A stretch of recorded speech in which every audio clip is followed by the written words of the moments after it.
Hey, this is Jimmy, the host of the Internet Explorers podcast, your late-night internet spirit animal in human form. And I'm inviting you to come check out my show where we venture into the wildest corners of the internet to study strange happenings, media hoaxes, and weird science. You know, the fun stuff. 2, 3, 4, Internet Explorers podcast! Tuning wherever reality is optional. Plug in, tune out, and get lost.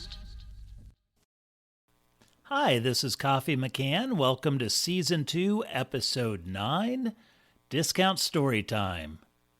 Enjoy! Previously, the townhomes across the narrow street lit up as the evening darkened into night, and Wendell's eyes caught the townhome directly across from his apartment. I mean, it was so close, he could throw a paper airplane out of his window and it would land in that living room. And sitting at the sofa, staring back at him, was a large crocodile hippopotamus hybrid.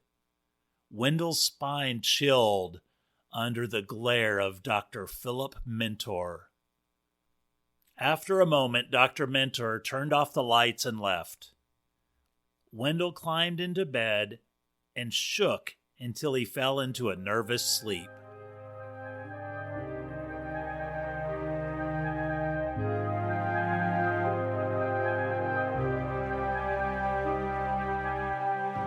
Wendell awoke the next morning in a cold sweat, which wasn't sweat, it was cold water.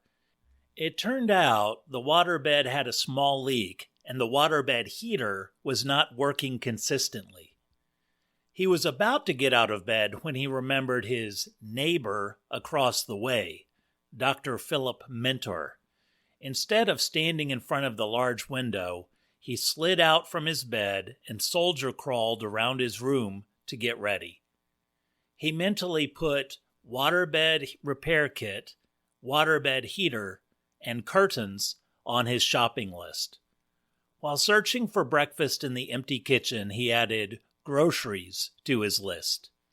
But that was all okay, because today was his first day as a doctor. Even if it wasn't really whatsoever what he had planned, he had imagined his first day of residency on Earth with his fiancée Gail, smiling and kissing him, wishing him good luck, although she knew he wouldn't need it. Instead, he stood in the empty kitchen for a minute, patted himself on the back, and holy crap! That wasn't him patting himself on the back. Something had grabbed his shoulders and was rubbing them? It was his roommate, Nort, who was basically a sentient tornado of smoke. So today's your first day, huh? You must be nervous. You're all knotted up. My girlfriend, Shimmer, she gives the best massages. Wendell tried to wedge his shoulder free and lamely said, "Oh. Trust me, you would like her massages, if you know what I mean." Wendell was afraid he knew what Nort meant. Wendell extracted himself from the kitchen and was off to Day 1.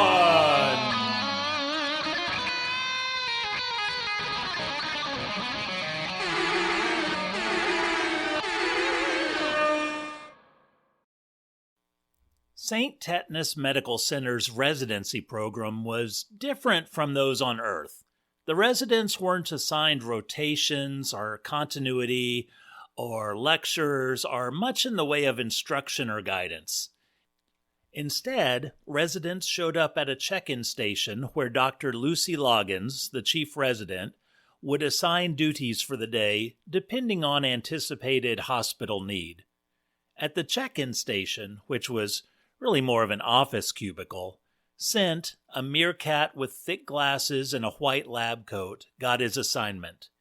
He looked at Wendell and with a tissue-thin attempt at sincerity asked, "I didn't have time to ask you how you are doing after the patient simulation lab. I've been so worried." I'll live. Thanks for asking." It's such a good thing I was able to deactivate those other robots in time. You did that? Oh, thank you. You saved my life. Don't mention it. Now you owe me, Synth said with a plastic smile. He trotted off down the hall. Did he? Lucy shook her head. No, he didn't. I was told that Kermit had been sparring with his robot. Apparently he found that more fun than the assignment. When he saw them attacking you, he dove in and ripped them apart. Wow. Yeah. Can I give you some advice just between you and me? During this year, stick close to Kermit and Gappy and keep an eye on Scent. Thanks. Where do I go today? I'm putting you in general practice today. Since you've studied earth medicine only, I think Dr. Marcus would be a good fit to help you get your bearings. Jolly? Jolly, he smiled. Now get to work, Dr. Glick. She smiled and pointed a bossy finger down the hall. On the way to the clinic, Wendell saw an elderly anteater-like creature in a wheelchair. She had tan fur and a long snout and small eyes. She wore tan pants, a flowered blouse, and a floppy hat with a floral and ant pattern. She was just sitting there, and Wendell asked where she was headed. When she said the general practice clinic, he offered to give her a push. She had run out of change, though. Wendell asked, What do you mean, out of change? He looked down at the wheelchair and noticed large clamps on the wheels and a coin slot. I can't afford my own wheelchair to get to appointments, so I depend on the hospital rentals. The price keeps going up, and the activation times keep getting shorter. Activation times? Yes, it's gone from 20 minutes to 12 minutes. I used to be able to get a good sprint in after paying, but now I only make it halfway, and I'm on a fixed income. No offense, but that sounds ridiculous, Wendell said and tried giving the wheelchair a push. The wheels didn't budge, and Wendell yelped as the wheelchair handles gave him a warning shock. Don't do that, dear. You can't move these until after paying the activation fee. I don't want you to get hurt. I'll think of something. Oh, this is silly, Wendell said and dropped a coin into the slot. The clamps unlocked, and he pushed the elderly patient towards the clinic. Oh, thank you. Thank you, young man. On the way to the clinic, Wendell noticed other people paying for activation time on their wheelchairs, their oxygen tanks, and one mother fumbling through her purse and brought out a coin to activate her child's inhaler. The general practice clinic was similar to ones on Earth. There were waiting rooms, check-in, etc. One difference was the waiting room chairs. The seats were flipped up. Soon a short, squat creature with yellow skin, long pink hair, and a ruddy jumpsuit walked up to a chair and placed a coin in a slot on the armrest. The seat popped down and the creature sat. A nearby chair announced, Activation time completed in 5, 4, 3, 2, 1. A thin, rat-like creature with wrinkled skin was saying, Hold on, I can't get up that fast, I'm moving. But when the countdown hit 0, the rat-like creature cursed in another language as electric sparks zapped his backside. As soon as he was able to stand, the seat popped up into the chair. Wendell led the elderly woman's wheelchair to check-in while watching the rest of the waiting room. The check-in clerk told Wendell someone would come get him. As he waited, he couldn't help but overhear the wheelchair anteater lady and the check-in clerk. So, your appointment was 2 days ago? I know. I ran out of change for my wheelchair activation. Well, we can't schedule you for your next appointment until you pay the fine for the missing your last one. How much is the fine? When the clerk told her, the old woman's long snout fell. That was supposed to be my rent money. Is there any way I can make payment arrangements? At your age? No. Then the wheelchair announced, "Activation time 5, 4, 3, 2, 1. Activation expired." And the wheels once again locked. The clerk gave an exasperated sigh. "You can't just loaf around here. I have other patients to see. Move." But "If you need change, there's a change machine by the main hospital entrance." The elderly woman's eyes began watering and her chin quivered. But "If you need change, there's a change machine by the main hospital entrance. Do I need to call security? Do you want to be a criminal for trespassing?" But At the same time, a tall, rabbit-like nurse in maroon scrubs called Wendell's name. Before following the nurse, Wendell walked over to the anteater wheelchair lady, pretended to pick something off the ground, then handed her 2 coins. Here you go, ma'am. I think you dropped these," he said and winked. Her eyes showed both embarrassment and gratitude as she took the coins and gave his hand a squeeze.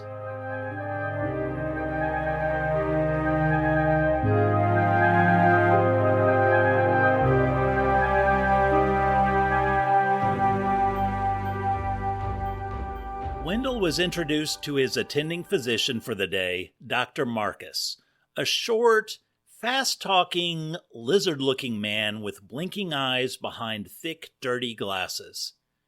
Even in this bizarre situation, Wendell was able to settle in. One skill he learned in medical school rotations was how to orient quickly to a new clinic and also finding free food. Fortunately for Wendell, clinics seemed to run about the same in other parts of the galaxy. Patients checked in, vital signs were taken, a history was taken, a physical exam was performed, a diagnosis, or at least a tentative diagnosis, was given, a plan was made, the patient left, rinse and repeat. Wendell's very first patient was a small, squat squash with eyeballs and a mouth. At least that's what it looked like to Wendell. Its name was Mr. Hampshire, and he had been unable to pass stool for the past week. He had no changes in diet or other symptoms. This happened in the past, and he was given something to drink which helped, but he couldn't remember the name of it. Wendell took the history, chatted a bit, learned that the talking squash loved to play card games. For the physical exam, Wendell listened to squashy heart sounds and squashy lung sounds. He had borrowed a clinic stethoscope and made a mental note to buy his own. He examined pulses, eyes, and ears, and saved the abdominal exam for last, as Mr. Hampshire may be tender. Along his round, plump belly there was a mass of stool, just as you would expect with constipated humans. "Well, Mr. Hampshire, you seem to be constipated, which I think you already knew, but it's always good to get checked out. I have an idea for your medicine, but would like to run it past my attending first." "Oh, jolly," said Mr. Hampshire. Dr. Marcus agreed with Wendell's diagnosis and plan, but was concerned that Wendell didn't know the name of a common stool softener. We have them on Earth. I need to learn the names for medicines everywhere else, I guess."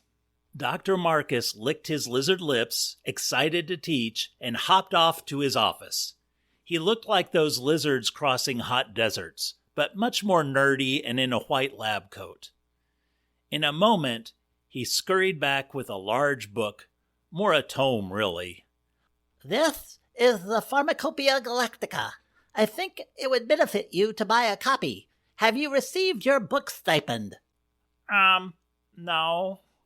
No? Inconceivable.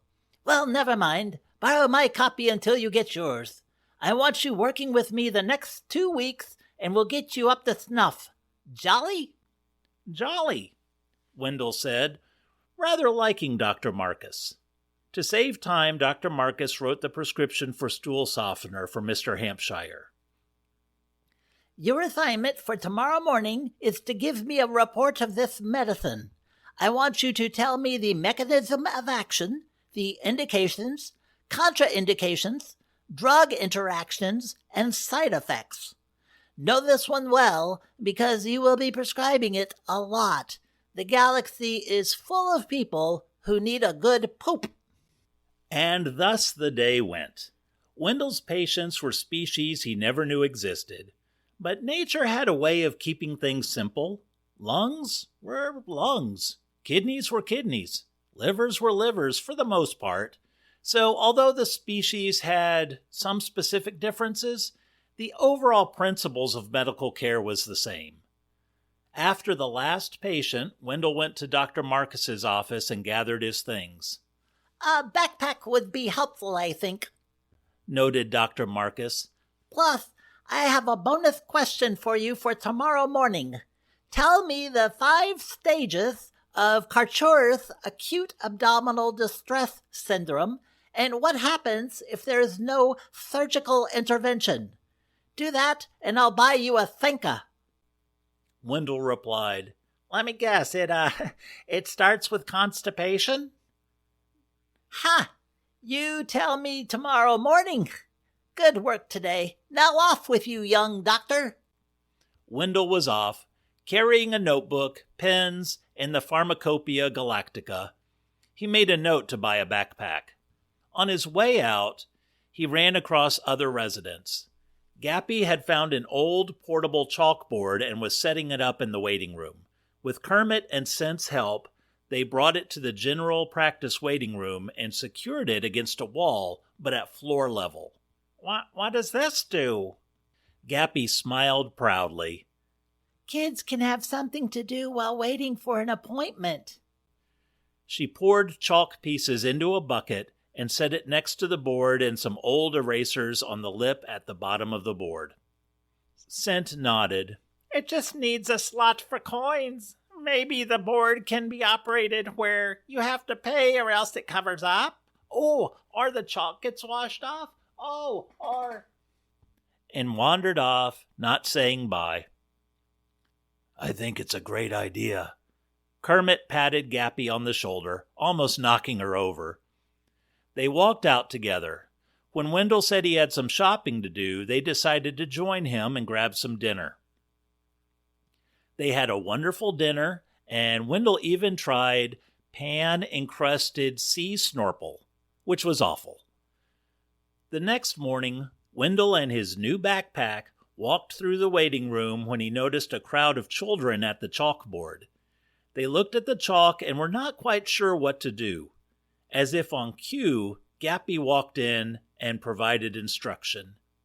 You draw with it, and then if you want to change something or wipe it off, you use the erasers. Here, I'll show you. Who's your favorite comic character? Bubble Girl! A small ant-shaped child piped up. Oh, good choice. And with that, Gappy sat down in front of the chalkboard with her legs crossed. The children folded in around her. Gappy took the chalk in her right hand and drew Bubble Girl in an action pose. And who is she fighting? Nurler! Another child called out. Groovy, said Gappy, and took the chalk in her left hand. And while putting the finishing touches on Bubble Girl with her right hand, she began drawing Nurler with her left hand. Nice work. You could draw comic books, Wendell called out. Before med school, I did, Gappy called back, smiling as she entertained the children. They oohed and awed at this, and Gappy drew on. Wendell wound his way back to Dr. Marcus's office. Good morning, young doctor. So, are you ready for a free Thenka? Said the short, energetic lizard. Wendell smiled and said, The 5 stages of Kartark's acute abdominal distress syndrome are, no surprise here, constipation and Increased abdominal girth determined by using the modified Pine Point Index. Decreased ability to ambulate.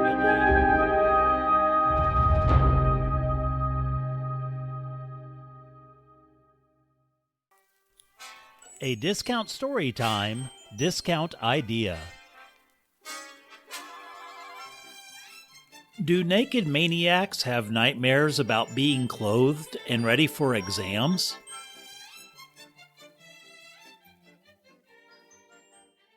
Thank you for listening, and thank you for joining Wendell on his first day of his new residency. I don't have any first day horror stories myself, but I do remember one job where I did a lot of public speaking, and it was my first really big public speaking kind of gig for me, I guess.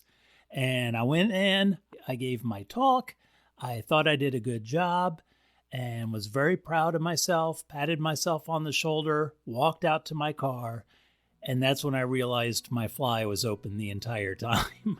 So yeah, it happens. If you have any good first day stories for a first day on a job where things did not go as planned, please send them in. You can contact me through the information in the show notes. You can click on the link or email me at mail@discountstorytime.com. I would love to hear from you. And also, if you're enjoying this show, please sure to share it with others. Don't keep it a secret. Help me get the word out. I really appreciate it. And until next week, be sure to play nice with others, be super duper kind to yourself, and as always, remember to laugh. Bye.